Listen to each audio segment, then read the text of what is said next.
ఈ పాకిస్తాన్ అంతా చెత్త చిల్లర దేశం ఇంకోటి ఉండదు. నేను వీళ్ళు మన శత్రువులు అని ఇలా చెప్పట్లేదు. వీళ్ళు మన శత్రువులు కాకపోయినా వీళ్ళ బుద్ధి, బిహేవియర్, డిప్లొమసీ చూసి ఇదొక చెత్త దేశమని ఎవరైనా కన్ఫర్మ్ చేస్తారు. మీరు గమనించండి, ఈ ప్రపంచంలో ఏ దేశానికైనా అది ఎంత చిన్న దేశమైనా ఆ దేశానికి, అక్కడి ప్రజలకు సెల్ఫ్ రెస్పెక్ట్ అనేది ఒకటి ఉంటుంది. కానీ పాకిస్తాన్కి అది లేదు, రాదు. మీ అందరికీ తెలుసు, ఐసీసీ ఈ T20 వరల్డ్ కప్ నుంచి బంగ్లాదేశ్ టీంని ఎలిమినేట్ చేసేసింది. ఎందుకు అంటే వాళ్ళు అనవసరమైన విషయాల్లో ఎక్స్ట్రాలు చేశారు. మీలో తెలియని వాళ్ళకి చెప్తున్నాను. ఐపీఎల్ ఆక్షన్లో కేకేఆర్ బంగ్లాదేశ్కి చెందిన ముస్తాఫిజుర్ రెహమాన్ని 9 కోట్లు పెట్టి కొనుక్కుంది. కానీ సేమ్ అదే టైంలో బంగ్లాదేశ్లో మన హిందువులపైన విపరీతమైన దాడులు జరుగుతున్నాయి. దాంతో మన భారతీయులు, భారత క్రికెట్ ఫ్యాన్స్ మన భారతీయ క్రికెట్ బోర్డు పైన ప్రెజర్ పెట్టడంతో అక్కడ మన హిందువుల్ని నరుకుతుంటే మీరు బంగ్లాదేశ్ ప్లేయర్స్ని కోట్లు పెట్టి కొంటారా అంటూ ప్రెజర్ చేస్తే ఐపీఎల్ నుంచి వీడిని కంప్లీట్గా తొలగించేశారు. ఈ విషయం బంగ్లాదేశ్ క్రికెట్ బోర్డుకి నచ్చలేదు. దాంతో వాళ్ళు పౌరుషంతో ముందుకు వచ్చి మా ప్లేయర్స్ని మీరు తీసేస్తారా అంటూ ఇండియాను బ్లేమ్ చేశారు. ఈ విధంగా ఇండియాను బ్లేమ్ చేసే అధికారం వీళ్లకు ఉందా అంటే నో. ఐపీఎల్ అంటేనే ఇండియన్ ప్రీమియర్ లీగ్. ఇది కంప్లీట్గా ఇండియాకు సంబంధించింది. అందులో ఎవరిని తీసుకోవాలి, ఎవరిని తీసుకోకూడదు అనేది కంప్లీట్గా మన ఇష్టం. కానీ ఈ చిల్లరగాళ్లకు మన ఇండియా అంటే హేట్. ఎస్పెషల్లీ ఈ ఇస్లామిక్ కంట్రీకి హిందువులంటే హేట్ కాబట్టి ఇండియాకు అగెన్స్ట్గా నోటికి వచ్చింది వాగారు. అక్కడి దాకా బాగానే ఉంది. కానీ వీళ్ళు దీన్ని మనసులో పెట్టుకొని మా ప్లేయర్స్కి ఇండియాలో సేఫ్టీ లేదు అనే రీజన్ చెప్తూ రాబోయే ఐసీసీ T20 వరల్డ్ కప్ని మేము ఆడము అని బంగ్లాదేశ్ క్రికెట్ బోర్డ్ డిసైడ్ చేసింది. ఇక్కడ బంగ్లాదేశ్ ఏం తోపు టీం కాదు. వీళ్ళు ఆడకపోతే ఏదో జరిగిపోతుంది, వరల్డ్ కప్ ఆగిపోతుంది అని కూడా కాదు. దాంతో వెంటనే ఐసీసీ మీరు ఆడము అనే సంగతి టైం టేబుల్ పూర్తిగా ఫిక్స్ కాకముందు చెప్పాల్సింది. కానీ ఇప్పుడు అన్ని ప్లాన్స్ అయిపోయాయి, ఇప్పుడు మీరు ఆడాల్సిందే అని బదులిచ్చింది. దానికి బంగ్లాదేశ్ ఇంకా ఎక్స్ట్రాలు చేస్తూ లేదు మాకు మ్యాచెస్ ఇండియాలో ప్లాన్ చేశారు, ఆ మ్యాచెస్లో మా ప్లేయర్స్కి సేఫ్టీ లేదు, ఇండియా మాకు సేఫ్ కాదు అని చెబుతూ బట్ మీరు మా మ్యాచెస్ని ఇండియాలో కాకుండా వేరే ప్లేస్లో ప్లాన్ చేస్తే అక్కడికి వస్తాము అని చెప్పారు. బంగ్లాదేశ్ ఇలా అడగడం వెనుక పాకిస్తాన్ ఉంది. పాకిస్తాన్ వాళ్ళు ఇలా అడిగినప్పుడు వాళ్లకు మ్యాచెస్ అన్నీ దుబాయ్లో ఇతర ప్లేసెస్లో జరిపించారు. ఇప్పుడు మేము అడిగితే కూడా ఐసీసీ ఒప్పుకుంటుంది అనుకున్నారు. కానీ ఐసీసీకి బంగ్లాదేశ్ ఆడుతున్న డ్రామా క్లియర్గా అర్థమైంది. వెంటనే టైం టేబుల్ ప్రకారం ఎవ్రీథింగ్ డిసైడ్ అయిపోయింది. మీరు ఆడాలి అనుకుంటే ఇండియాలోనే ఆడాలి, లేకపోతే మిమ్మల్ని తొలగిస్తాము అని చెప్పారు. నిజానికి ఈ మ్యాచెస్ ఆడకపోతే బంగ్లాదేశ్కి భారీగా నష్టం ఉంటుంది. అసలే బంగ్లాదేశ్ అండ్ పాకిస్తాన్ రెండూ అడుక్కు తినే దేశాలే. వాళ్ళ దగ్గర సరిపడే డబ్బులు కూడా లేవు. వాళ్ళు సొంత ప్లేయర్స్కే సరైన శాలరీలు ఇచ్చుకోలేని పరిస్థితిలో ఉన్నారు. అలాంటి వీళ్లకు తలపొగరు మాత్రం పీక్స్లో ఉంటుంది. ఎనీవే, వీళ్ళు ఐసీసీ మమ్మల్ని కావాలని ఇలా బెదిరిస్తుంది, వీళ్ళు మమ్మల్ని టోర్నమెంట్ నుంచి తొలగించరు అనుకున్నారు. కానీ వీళ్ళ యాటిట్యూడ్, తలపొగరు చూసి ఐసీసీ మేము వెంటనే బంగ్లాదేశ్ని టోర్నమెంట్ నుంచి కంప్లీట్గా తొలగిస్తున్నాము అండ్ వాళ్ళ ప్లేస్లో స్కాట్లాండ్ ఆడుతుంది అని ఫైనలైజ్ చేశారు. ఈ డెసిషన్తో బంగ్లాదేశ్ ఒక్కసారిగా షాక్ అయిపోయింది. ఐసీసీ ఇలాంటి డెసిషన్ తీసుకుంటుంది అని వాళ్ళు ఎక్స్పెక్ట్ చేయలేదు. కానీ డెసిషన్ ఫైనల్ అయిపోయింది. ఇప్పుడు బంగ్లాదేశ్ ఐసీసీని అడుక్కున్న ఎటువంటి ప్రయోజనం లేదు. ఇప్పుడు పాకిస్తాన్ డ్రామా మొదలుపెట్టింది. ఇప్పుడు పాకిస్తాన్ అండ్ బంగ్లాదేశ్ ఎలా ఎక్స్ట్రాలు చేస్తున్నాయో ఇలాంటి డిస్టర్బెన్స్ వరల్డ్ వైడ్గా క్రియేట్ అయినప్పుడు crude oil, natural gas, gold and silver లాంటి కమోడిటీస్ పైన డైరెక్ట్ ఇంపాక్ట్ చూపిస్తాయి. అండ్ ఇవి ఇన్వెస్టర్స్కి బిగ్ మార్కెట్ ఆపర్చునిటీస్ క్రియేట్ చేస్తాయి. ప్రజెంట్ మీరు ఎంత మంచి జాబ్ చేస్తున్నప్పటికీ ఖర్చులు పెరగడం వల్ల శాలరీ తక్కువ అనిపిస్తుంది. అందుకే చాలామంది కామెంట్స్లో ఎక్స్ట్రా ఇన్కమ్ ఎలా సంపాదించాలని అడుగుతున్నారు. అలాంటి వాళ్ళ కోసం ప్యాసివ్గా, రెస్పాన్సిబుల్గా కొంత అమౌంట్ జనరేట్ చేసుకోవడానికి మార్కెట్ వుల్ఫ్ అనే యాప్ యూజ్ అవుతుంది. ఇది సెబీ రిజిస్టర్డ్ ట్రేడింగ్ యాప్. దేశంలో ఫాస్ట్గా గ్రో అవుతున్న యాప్. ఈ యాప్ ఎలా వర్క్ అవుతుంది అంటే దీన్ని ఓపెన్ చేసి పిన్ కొట్టి లాగిన్ అవ్వాలి. ఫాలో ట్రెండ్ ఫీచర్పై క్లిక్ చేస్తే రియల్ టైంలో ట్రేడర్స్ ఎక్కడ లాభాలు పొందుతున్నారో చూపిస్తుంది. ఫాలో ట్రెండ్ని క్లిక్ చేసి ట్రేడ్ ప్లేస్ చేస్తే ట్రేడ్ స్టార్ట్ అవుతుంది. ఇందులో మీరు చిన్న ఇన్వెస్ట్మెంట్తో స్టార్ట్ చేయవచ్చు. అదే వేరే యాప్స్ బిగ్ అమౌంట్ ఇన్వెస్ట్ చేయాలని చెప్తాయి. కానీ మార్కెట్ వుల్ఫ్ అలా కాదు. మీ అందరికీ తెలుసు, స్టాక్ మార్కెట్ అంటేనే వొలటాలిటీ, అప్స్ అండ్ డౌన్స్ ఉంటాయి. కానీ ఈ యాప్ లాస్ వచ్చే ప్రమాదాన్ని ఇన్బిల్ట్ స్టాప్ లాస్ ఫీచర్ ద్వారా ఆటోమేటిక్గా గుర్తించి దాన్ని అవాయిడ్ చేస్తుందని వీళ్ళు క్లెయిమ్ చేస్తున్నారు. స్టాప్ ట్రేడ్ క్లిక్ చేసిన తర్వాత మీకు చాలా తక్కువ టైంలో 2065 ఇలా మీ ప్రాఫిట్ని చూపిస్తుంది. బెస్ట్ పార్ట్ ఏంటంటే ఈ ఫీచర్స్ అన్నిటిని కేవలం 99 రూపీస్ లైఫ్ టైం ఫీతో మీరు gold, silver, crude oil and natural gas లాంటి కమోడిటీస్లను చాలా ఈజీగా మార్నింగ్ 9 AM నుంచి మిడ్ నైట్ 12 వరకు ట్రేడ్ చేయవచ్చు. Market wolf free trade recommendation కూడా అందిస్తుంది. ఈ యూజర్స్ ఫిబ్రవరి ఒక రోజులో 15,239, డిసెంబర్లో 33,512 అండ్ లాస్ట్ ఇయర్లో 5,03,940 రూపాయల ప్రాఫిట్ బుక్ చేసుకున్నారు. మార్కెట్ వుల్ఫ్ ప్రాఫిట్పై ఎలాంటి కమిషన్ తీసుకోదు. టిల్ నౌ ఈ మార్కెట్ వుల్ఫ్ని 20 lakh పీపుల్ డౌన్లోడ్ చేసుకున్నారు. వాళ్ళు దీన్ని ఒక స్ట్రాంగర్ ఫైనాన్షియల్ ఫ్యూచర్ బిల్డ్ చేసుకోవడానికి యూజ్ చేస్తున్నారు. దీనికి సంబంధించిన లింక్ డిస్క్రిప్షన్లో అలాగే పిన్ కమెంట్లో ఇచ్చాను. ఇంట్రెస్ట్ ఉన్న వాళ్ళు అన్నీ తెలుసుకుని ఇప్పుడే డౌన్లోడ్ చేసుకోండి. మేము వెంటనే బంగ్లాదేశ్ని టోర్నమెంట్ నుంచి కంప్లీట్గా తొలగిస్తున్నాము అండ్ వాళ్ళ ప్లేస్లో స్కాట్లాండ్ ఆడుతుంది అని ఫైనలైజ్ చేశారు. ఈ డెసిషన్తో బంగ్లాదేశ్ ఒక్కసారిగా షాక్ అయిపోయింది. ఐసీసీ ఇలాంటి డెసిషన్ తీసుకుంటుంది అని వాళ్ళు ఎక్స్పెక్ట్ చేయలేదు. కానీ డెసిషన్ ఫైనల్ అయిపోయింది. ఇప్పుడు బంగ్లాదేశ్ ఐసీసీని అడుక్కున్న ఎటువంటి ప్రయోజనం లేదు. ఇక ఇప్పుడు పాకిస్తాన్ డ్రామా మొదలుపెట్టింది. నిజానికి ఈ పాకిస్తాన్, బంగ్లాదేశ్ రెండు మిత్ర దేశాలు కావు. పాకిస్తాన్ మిలిటరీ ఒకప్పుడు బంగ్లాదేశ్లో ప్రజల్ని జంతువులాగా కాల్చి చంపింది. అక్కడి మహిళల్ని వేల సంఖ్యలో రోడ్లపైన బలాత్కారాలు చేశారు. అలాంటి చిల్లరగాళ్లతో ఈ బంగ్లాదేశ్ చేతులు కలుపుతోంది. సెల్ఫ్ రెస్పెక్ట్ లేని మూర్ఖులు అలాగే ఉంటారు. అయితే పాకిస్తాన్ ఇప్పుడు బంగ్లాదేశ్కి సపోర్ట్ చేస్తూ బంగ్లాదేశ్ని ఇలా తొలగించడం కరెక్ట్ కాదు, వాళ్లకు ఇంకో అవకాశం ఇవ్వాల్సింది అంటూ స్టార్టింగ్లో ఎక్స్ట్రాలు చేసింది. ఐసీసీకి క్లియర్గా అర్థమైంది ఇక్కడ పాకిస్తాన్ ఏదో డ్రామా చేయబోతుంది అని. అందుకే పాకిస్తాన్కి కూడా క్లియర్గా వార్నింగ్ ఇచ్చింది. మీరు కూడా బంగ్లాదేశ్ లాగా ఏదైనా డ్రామా చేద్దాము అనుకుంటే మీ పైన కూడా సివియర్ యాక్షన్స్ ఉంటాయి, పెనాల్టీస్, శాంక్షన్స్ కూడా ఉంటాయి అని బెదిరించింది. ఈ పాకిస్తాన్కి ఉన్న గర్వం ఏమిటంటే ప్రజలు ఇండియా పాకిస్తాన్ మ్యాచ్ని ఎక్కువగా చూస్తారు. పాకిస్తాన్ మన పైన గెలిచిందే లేదు, వాళ్ళు ప్రతిసారి చిత్తుగా ఓడిపోతారు, అది వేరే సంగతి. బట్ మ్యాచ్ని ఎక్కువ మంది చూస్తారు. అందుకే బంగ్లాదేశ్ని తొలగించినట్టు మమ్మల్ని తొలగించరులే అని పాకిస్తాన్ అనుకొని వీళ్ళు ఒక డ్రామాను స్టార్ట్ చేశారు. మేము బంగ్లాదేశ్కి సపోర్ట్ చేస్తూ ఇండియాతో మాకు జరగబోయే మ్యాచెస్ని బైకట్ చేస్తున్నాము అని ప్రకటించారు. వీళ్ళు బంగ్లాదేశ్కి సపోర్ట్గా ఇలా చేశారా అంటే నో.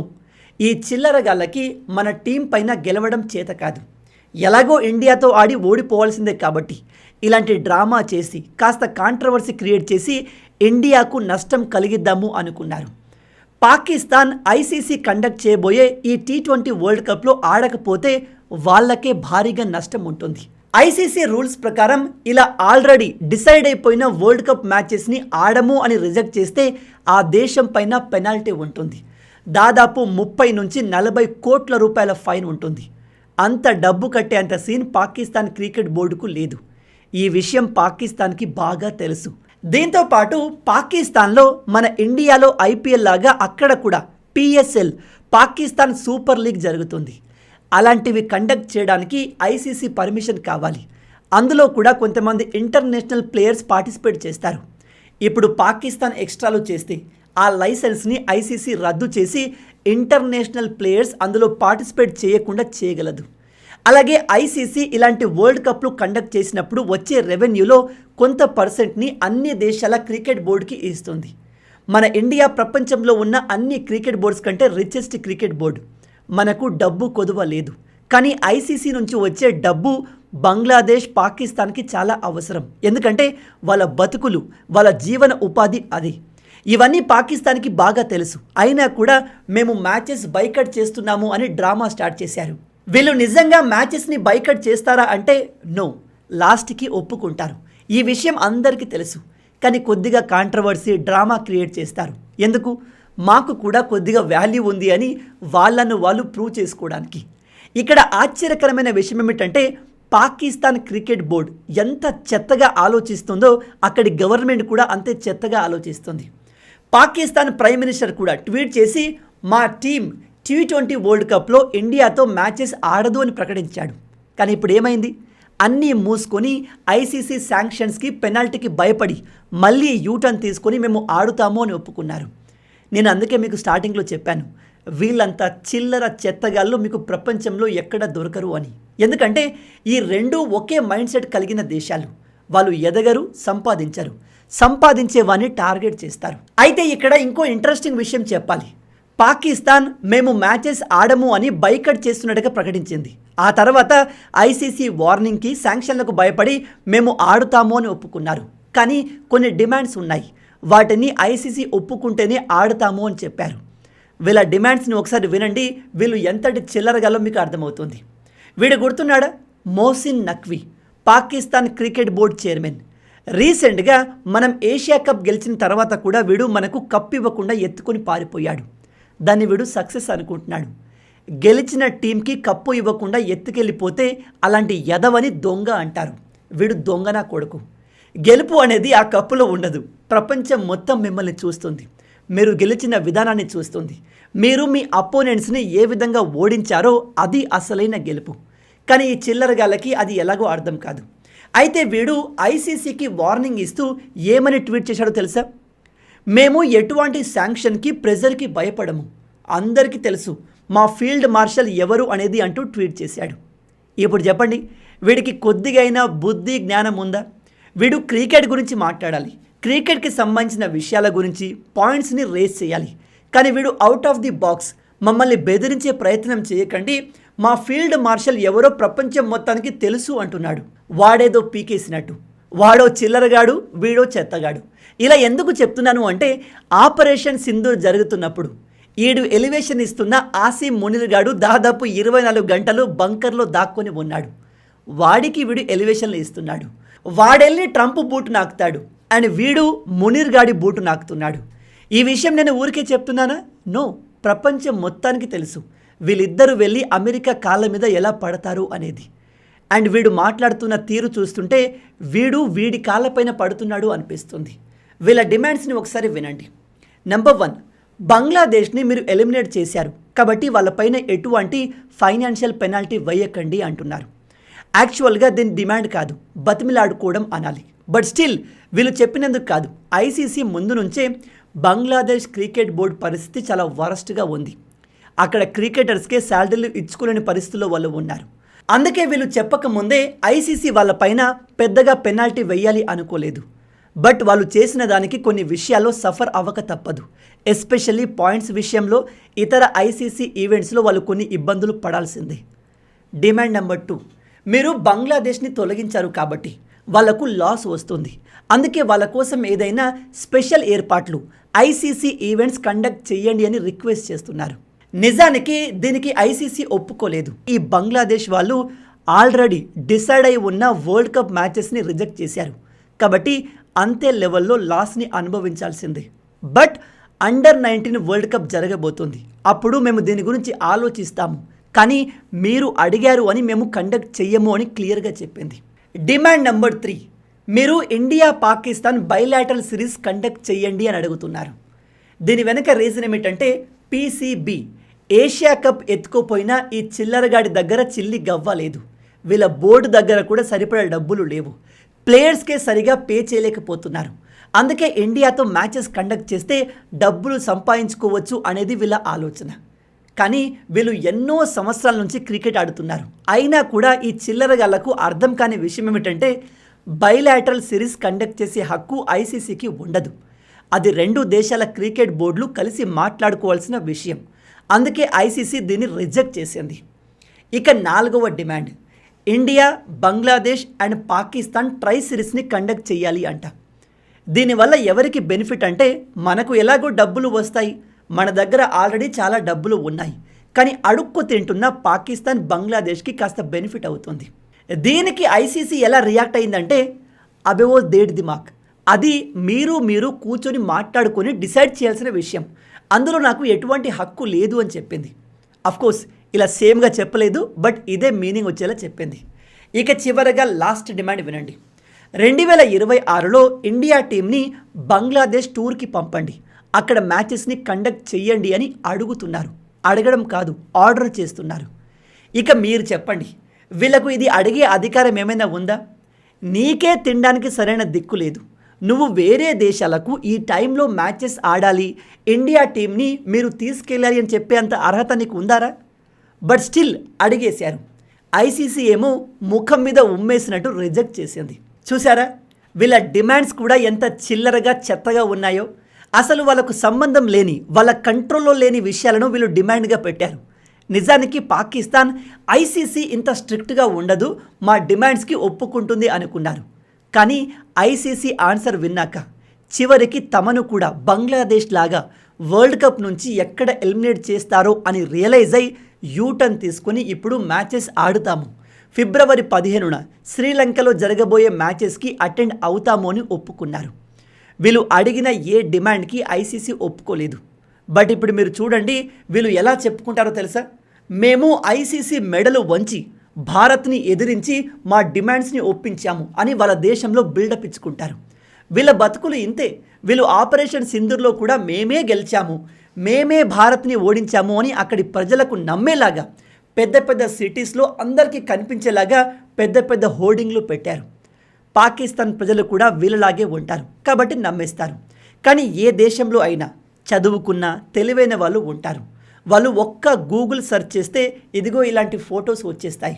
వాళ్ళ మిలిటరీ ఎయిర్ బేస్లు ఎలా నాశనం అయ్యాయో వాళ్ళకు తెలిసిపోతుంది. మొత్తంగా పాకిస్తాన్ క్రికెట్ బోర్డు పరువు, మేము క్రికెట్ ఆడము, ఇండియాతో మ్యాచెస్ అటెండ్ కాము అని చెప్పిన పాకిస్తాన్ ప్రైమ్ మినిస్టర్ పరువు రెండూ పోయాయి. నిజం చెప్పాలంటే వీళ్ళకు ముందు నుంచి పరువు లేదు. ఇలాంటి అవమానాలు వీళ్ళకు చాలా కామన్. మొత్తంగా పాకిస్తాన్ తమ డ్రామాకు తెరదింపి మేము ఇండియాతో క్రికెట్ మ్యాచెస్ ఆడుతాము అని ఒప్పుకున్నారు. బంగ్లాదేశ్ కూడా పాకిస్తాన్కి రిక్వెస్ట్ చేస్తుంది, ప్లీజ్ మీరు మాకు సపోర్ట్ చేశారు, చాలా బాగుంది, కానీ క్రికెట్ మ్యాచ్ ఆడండి అని రిక్వెస్ట్ చేస్తున్నారు. ఇప్పుడు మీకు అనిపించవచ్చు బంగ్లాదేశ్ ఎందుకు ఓవర్ యాక్షన్ చేస్తుంది అని. ఎందుకంటే ఐసీసీ వరల్డ్ కప్ కండక్ట్ చేసినప్పుడు దాని ద్వారా జనరేట్ అయిన మనీని నేను మీకు స్టార్టింగ్లో చెప్పినట్టు ప్రపంచవ్యాప్తంగా ఉన్న అన్ని క్రికెట్ బోర్డులకు కొంత % షేర్ పోతుంది. ఆ షేర్ ఎక్కడ తగ్గుతుందో, ఎక్కడ డబ్బులు రావడం ఆగిపోతాయో అనే భయంతో బంగ్లాదేశ్ పాకిస్తాన్ని ఆడమని రిక్వెస్ట్ చేస్తుంది. ఆడో వేదాంతి, వీడో సిద్ధాంతి. మరి ఇదంతా విన్నాక పాకిస్తాన్ గురించి, బంగ్లాదేశ్ గురించి సాధారణంగానే మీకు ఏదైనా చెప్పాలి అనిపిస్తుంది. కాబట్టి మీరు చెప్పాలి అనుకున్న విషయాన్ని కింద కామెంట్లో చెప్పండి. మొత్తంగా ఇవి ఈ వీడియోకి సంబంధించిన పూర్తి విషయాలు. ఈ వీడియో మీకు నచ్చింది అనుకుంటున్నాను. నచ్చితే అలా ఊరికే చూసి వెళ్ళిపోకుండా వీడియోని లైక్ చేసి మన ఛానల్ని సబ్స్క్రైబ్ చేసుకోండి. ఈ మార్కెట్ వుల్ఫ్ యాప్ని ఇప్పటి వరకు more than 2 million users use చేస్తున్నారు. కాబట్టి ఇంట్రెస్ట్ ఉన్న వాళ్ళు మీ ట్రేడింగ్ జర్నీని ఇప్పుడే స్టార్ట్ చేయండి. లింక్ డిస్క్రిప్షన్లో అండ్ పిన్ కమెంట్స్లో ఇచ్చాను. రాబోయే వీడియోలో ఇంకో ఇంట్రెస్టింగ్ టాపిక్తో మళ్ళీ కలుద్దాం. అంటిల్ దెన్, జై హింద్, జై భారత్, భారత్ మాతాకి జై.